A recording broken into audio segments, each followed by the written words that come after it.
ଯୋଗଗୁରୁ ସ୍ୱାମୀ ରାମଦେବ ଶୁକ୍ରବାର ଦାବି କରିଛନ୍ତି ଯେ ଭାରତ ଖୁବ୍ ଶୀଘ୍ର ରୁଷିଆ ଏବଂ ଚାଇନା ସହିତ ହାତ ମିଳାଇ ଆମେରିକାର ରାଜନୈତିକ ଏବଂ ଅର୍ଥନୈତିକ ଗୁଣ୍ଡାଗିରିକୁ ଶେଷ କରିବ।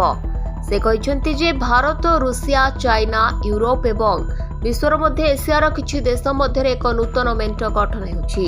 ଏହି ମେଣ୍ଟକୁ ବିଶ୍ୱ ପାଇଁ ଏକ ବହୁତ ଭଲ ବାର୍ତ୍ତା ବୋଲି ବର୍ଣ୍ଣନା କରି ଯୋଗଗୁରୁ କହିଛନ୍ତି ଯେ ଭାରତ ଆମେରିକା ଆଗରେ ମୁଣ୍ଡ ନୁଆଁଇ ଛିଡ଼ା ହେବାକୁ ନିଷ୍ପତ୍ତି ନେଇଛି। ଭାରତର ଅର୍ଥନୀତିକୁ ମୃତ ବୋଲି କହିଥିବା ଆମେରିକା ରାଷ୍ଟ୍ରପତି ଡୋନାଲ୍ଡ ଟ୍ରମ୍ପଙ୍କୁ ଆକ୍ରମଣ କରି ରାମଦେବ କହିଛନ୍ତି ଏହା କେବଳ ଜୀବନ୍ତ ନୁହେଁ ବରଂ ଦ୍ରୁତ ଗତିରେ ପ୍ରଗତି କରୁଛି। ସେ କହିଛନ୍ତି 300 ବର୍ଷ ପୂର୍ବେ ଭାରତର ଅର୍ଥନୀତି 400ରୁ 500 ଟ୍ରିଲିୟନ ଡଲାର ଥିଲା, ଯାହାକୁ ପ୍ରଥମେ ମୋଗଲମାନେ ଏବଂ ପରେ ବ୍ରିଟିଶମାନେ ଲୁଟି ନେଇଥିଲେ। କିନ୍ତୁ ଭାରତ ଆଜି ମଧ୍ୟ ଦୃଢ଼ ଭାବରେ ଠିଆ ହୋଇଛି। ଆମକୁ ଭାରତକୁ ଆତ୍ମନିର୍ଭରଶୀଳ କରିବାକୁ ପଡ଼ିବ ଏବଂ ସ୍ୱଦେଶୀ ଉତ୍ପାଦକୁ ପ୍ରୋତ୍ସାହିତ କରିବାକୁ ପଡ଼ିବ।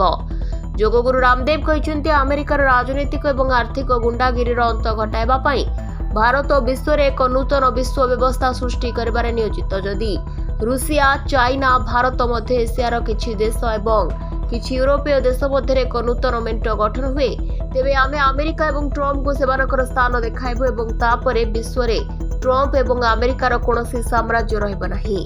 ସ୍ୱାମୀ ରାମଦେବ ପାକିସ୍ତାନର ପରମାଣୁ ବିପଦ ଉପରେ କଟାକ୍ଷ କରି କହିଛନ୍ତି ଯେ ଏହାର ପାଖରେ ଥିବା ପରମାଣୁ ବୋମାଗୁଡ଼ିକ ଏହାର ନିଜର ନୁହେଁ ବରଂ ଅନ୍ୟ ଦେଶର ଏହା ନିୟନ୍ତ୍ରଣରେ ଅଛି।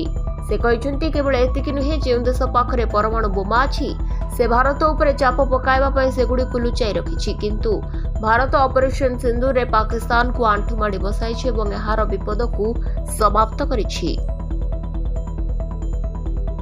ବ୍ୟୁରୋ ରିପୋର୍ଟ, ଦିନଲିପି ଲାଇଭ୍।